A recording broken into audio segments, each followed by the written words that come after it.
Terungkap lokasi Sudirman disembunyikan selama kasus Vina Cirebon. Akhirnya terungkap tempat Sudirman terpidana kasus Vina Cirebon disembunyikan. Rupanya Sudirman disembunyikan di lokasi yang jarang ditempati dan tidak diketahui oleh terpidana kasus Vina Cirebon yang lain. Tempat persembunyian Sudirman diungkap langsung oleh pengacaranya, Titin Prialianti. Titin bersama Benny Indrayana dan ayah ibunya sudah berhasil bertemu Sudirman, terpidana kasus Vina Cirebon. Kini Sudirman sudah dikembalikan ke Lapas Bancai, Cirebon, Jawa Barat. Sebenarnya menurut Titin Prialianti, Sudirman sudah dikembalikan ke Lapas Bancai sejak tanggal 15 Agustus tahun 2024. Titin mengatakan bahwa selama ini Sudirman tidak ditempatkan di hotel. Dia dari tanggal 15, selama ini di Polda Jabar bukan di hotel, kata Titin Prialianti saat ditelepon pengacara Peggy Setiawan, Tony RM. Titin mengungkap selama ini, Sudirman disembunyikan polisi di tempat tersembunyi. Menurut Titin, Sudirman ditempatkan di tahanan wanita. Dia ada di tahanan wanita PPA, disimpannya dipisahkannya di situ, makanya tidak diketahui, katanya. Sebab kata Titin, tahanan wanita jarang diisi sehingga Sudirman ditempatkan di sana. Kalau tahanan wanita kan jarang dipakai, makanya dia di situ, katanya. Selama ini beredar kabar bahwa Sudirman mendapat fasilitas mewah karena menjadi saksi kunci kasus Vina Cirebon. Bahkan tersebar kabar Sudirman menginap di hotel mewah. Namun kata Titin justru AF yang selama ini ditempatkan di hotel. Yang tinggal di hotel itu si AF, kata Titin Prialianti. Kabar ini dikuatkan dengan pernyataan kakaknya, Benny Indrayana yang mendapat WhatsApp atas nama Sudirman. Dalam chatnya disebut bahwa Sudirman kini sudah nyaman. Tapi faktanya kata Titin, justru bukan Sudirman yang mengirim chat tersebut. Kamu itu ngomong nyaman kamu wah gitu gak? Dia malah gak tahu. Kata Titin Prialianti, Sudirman mengatakan bahwa bukan dirinya yang mengirim chat WhatsApp pada Benny. Bukan, kata Sudirman main handphone juga gak ngerti. Bukan Sudirman, penyidik, kata Titin Prialianti. Sebelumnya Deddy Mulyadi menduga Sudirman telah mendapat kenyamanan hingga tak kembali bersama 6 terpidana kasus Vina yang lain. Kayaknya Sudirman enak kayaknya sekarang ya. Kayaknya tempatnya bagus Sudirman mah, beda, kata Deddy Mulyadi. Saking nyamannya, Deddy Mulyadi menduga Sudirman tidak akan dikembalikan ke Lapas Cirebon. Atau Sudirman udah nyaman mungkin gak akan pulang lagi. Ngapain lagi dicari keluarganya kan sudah nyaman, kata Deddy Mulyadi. Menurut Deddy Mulyadi, Sudirman mendapat fasilitas kamar dan tempat tidur yang bagus, handphone sampai uang. Tempat tidurnya bagus Sudirman mah. Pakai handphone bagus, punya uang, wajahnya juga glowing sekarang. Lebih glowing dibanding kamu, kata Deddy Mulyadi. Ex-Kapolda sindir keras pengacara Rudiana, yakin kasus Vina Cirebon kecelakaan. Sindiran keras mantan Kapolda Jawa Barat, Komjen Purn Susno Duaji ke kubu Ibtu Rudiana terlontar dalam kasus kematian Vina Cirebon dan Eki. Mantan Kabareskrim tersebut bahkan menuding kubu Ibtu Rudiana tak mengerti terkait ramainya muncul banyak saksi baru dalam kasus kematian Vina Cirebon dan Eki. Kasus kematian Vina Cirebon dan Eki hingga kini memang masih menjadi perdebatan antara pembunuhan atau kecelakaan, meski sudah ada putusan pengadilan. Diketahui, Vina adalah gadis 16 tahun asal Kampung Samadikun, Kecamatan Kejaksan, Kota Cirebon, Jawa Barat, yang tewas bersama kekasihnya, Eki, di Jalan Raya Talu, Kecamatan Talun, Kabupaten Cirebon, Jawa Barat pada Sabtu tanggal 27 Agustus tahun 2016. Keduanya disebut menjadi korban penganiayaan geng motor. Respons kuasa hukum Ibtu Rudiana soal kemunculan saksi baru dalam kasus Vina Cirebon turut mengundang perhatian mantan Kabareskrim Komjen Purn Susno Duaji. Bahkan Susno Duaji memberikan sindiran menohok kepada kuasa hukum Ibtu Rudiana bernama Pitra Romadoni tersebut. Kubu Ibtu Rudiana masih meyakini bahwa Vina dan Eki tewas karena dibunuh para terpidana. Bahkan mereka meragukan para saksi baru yang muncul belakangan ini. Menanggapi itu, Susno Duaji pun memberikan sindiran keras. Menurut mantan Kapolda Jabar ini, fenomena saksi yang bermunculan memperlihatkan fakta bahwa aparat kurang teliti mencari saksi di tahun 2016. Kecuali sengaja menyisihkan mereka, tidak dipakai sebagai saksi karena ada tujuan tertentu.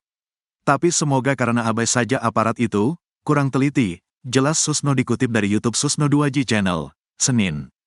Susno juga mengatakan kalau para saksi yang bermunculan ini tidak pernah diperiksa selama 8 tahun. Kini setelah kasus Vina Cirebon viral, para saksi itu pun bermunculan untuk memberikan keterangan. Namun ia menyindir pihak yang tidak terima dengan munculnya para saksi baru ini. Bahkan ada yang mempertanyakan para saksi ini kemana saja selama 8 tahun. Ini pertanyaan Gop ***K, kata Susno Duaji. Sebab menurutnya, itu bukan kesalahan saksi, melainkan kelalaian penyidik. Saksi itu kan tidak mungkin muncul sendiri minta diperiksa, tapi sekarang muncul sekarang sukarela. Kalau dulu aparat yang harus cari mereka, tegasnya. Susno pun heran kenapa para saksi yang muncul saat ini dulu tidak diperiksa oleh penyidik. Padahal jika diperiksa, maka akan membuat kasus ini tidak berlarut-larut. Gak tahu saya kenapa gak diperiksa, kalau diperiksa tamatlah riwayatnya ini, pungkasnya. Banyak saksi janggal kuasa hukum Ibtu Rudiana, Pitra Romadoni bahkan menilai ada yang janggal dengan para saksi baru tersebut. Pitra mempertanyakan kehadiran para saksi baru itu selama 8 tahun dan baru muncul. Sudah 8 tahun yang lalu baru sekarang dia ngomong, kenapa dia gak ngomong ke polisi kalau dia benar keterangannya, kata Pitra Romadoni dikutip dari cumi-cumi.com, Senin, tanggal 19 Agustus tahun 2024. Bahkan Pitra mempertanyakan kesaksian dari M. Ismail yang mengaku melihat Vina dan Eki kecelakaan. Ada saksi yang bilang lihat standing, kok orang tua ngerti, ujar Pitra. Soal penyebutan dugaan yang disampaikan oleh Ismail juga turut disorot oleh Pitra. Dirinya curiga kalau saksi Ismail itu ada yang mengarahkan agar menggunakan asas praduga tak bersalah. Kalau yakin langsung aja bilang Vina dan Eki, kalau bilang didugakan berarti dia masih ragu. To the point aja, kalau emang dia salah kita pidanakan, tegas Pitra. Pengacara Rudiana curiga keberadaan HP Vina, kenapa ada di saku Eki? Pengacara Ibtu Rudiana, Pitra Romadoni, kembali mencurigai ponsel atau HP milik almarhumah Vina Cirebon yang tak ada di genggamannya saat kejadian 8 tahun silam. Pitra Romadoni mempertanyakan, jika benar HP yang dijadikan bukti tersebut benar milik Vina Cirebon, mengapa berada di saku celana Eki, yang notabene-nya pacar Vina. Kasus kematian Vina Cirebon dan Eki hingga kini memang masih menjadi perdebatan antara pembunuhan atau kecelakaan, meski sudah ada putusan pengadilan. Diketahui, Vina adalah gadis 16 tahun asal kampung Samadikun, Kecamatan Kejaksan, Kota Cirebon, Jawa Barat, yang tewas bersama kekasihnya, Eki, di Jalan Raya Talu, Kecamatan Talun, Kabupaten Cirebon, Jawa Barat pada Sabtu tanggal 27 Agustus tahun 2016. Keduanya disebut menjadi korban penganiayaan geng motor. Pengacara Ibtu Rudiana, Pitra Romadoni meragukan handphone yang dijadikan sebagai bukti adalah milik Vina Cirebon. Pasalnya menurut Pitra Romadoni, handphone tersebut justru ditemukan di saku celana Eki saat tragedi di Jembatan Talun Cirebon pada Sabtu tanggal 27 Agustus tahun 2016. Isi handphone seolah menjadi babak baru dari kasus Vina Cirebon. Pengacara Saka Tatal, Edwin Partogi Pasaribu menemukan hasil ekstraksi handphone Vina dalam berkas terpidana. Hasil ekstraksi menunjukkan bahwa pada pukul 22 waktu Indonesia Barat Vina masih berkomunikasi lewat handphone bersama Widya Sari dan Mega Lestari. Runutan waktu ini menunjukkan perbedaan dengan isi kesaksian dalam sidang kasus Vina yang menyebut Eki dikejar terpidana di SMP 11 Cirebon pukul 21.30 waktu Indonesia Barat. Walau begitu Pitra Romadoni justru tetap meragukan keaslian bukti kasus Vina. Bukti digital forensiknya mana?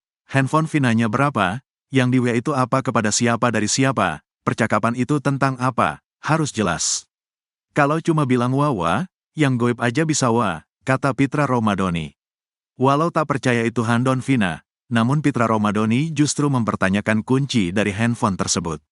Handphone itu tidak dikunci sehingga bisa dibuka, semua orang bisa mengakses, kata Pitra Romadoni. Padahal saat malam kejadian kasus Vina, seorang polisi juga bicara dengan Widya Sari dan Mega Lestari.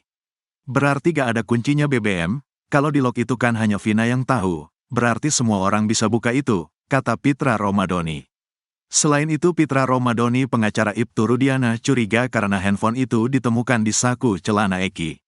Logikanya kata mereka handphone Vina yang paling janggal kenapa waktu kematian di TKP itu handphone berada di saku Eki, kenapa gak di Vina dan handphone itu gak rusak, masuk akal gak itu, kata Pitra Romadoni. Pitra mempertanyakan alasan mengapa handphone tersebut tak berada di Vina sebagai pemiliknya. Padahal diketahui bersama bahwa Eki dan Vina berpacaran. Kalau itu handphone Vina, kenapa gak ada di saku Vina, kenapa dimasukkan ke saku Eki? Apa kapasitas Eki untuk menyimpan handphone orang lain? Bukan masalah pacarannya, kata Pitra Romadoni. Sementara mantan Kabareskrim Polri Komjen Purn Susno Duaji mengatakan hasil ekstraksi handphone menjadi barang bukti yang sah dalam kasus Vina Cirebon. Sebab kata Susno, hasil ekstraksi ini sudah terdapat dalam berkas terpidana kasus Vina. Barang itu didapat dalam berkas, akurat, sah, tapi sayang oleh penegak hukum saat itu baik penyidik maupun jaksa dan hakim tidak dimanfaatkan, kata Susno Duaji. Menurutnya pun hasil ekstraksi handphone ini bisa menjadi novum dalam sidang PK para terpidana. Ada sudah, tetapi untuk digunakan sebagai alat bukti ini merupakan hal baru, dulu tidak digunakan, sudah ada tapi tidak dipakai. Padahal Kapolri gunakan alat bukti forensik, didapatkan secara sah, kata Susno Duaji. Susno Duaji justru janggal terhadap bukti chat antara Andi dan Sudirman yang dijadikan pertimbangan untuk menguatkan pasal pembunuhan berencana di kasus Vina Cirebon. Anehnya ada SMS yang itu tidak ada itu dikarang tapi digunakan untuk membuktikan pembunuhan berencana. SMS dari Andi. Andi ini DPO yang dinyatakan fiktif tapi kok ngirim SMS ke Sudirman, kata Susno Duaji.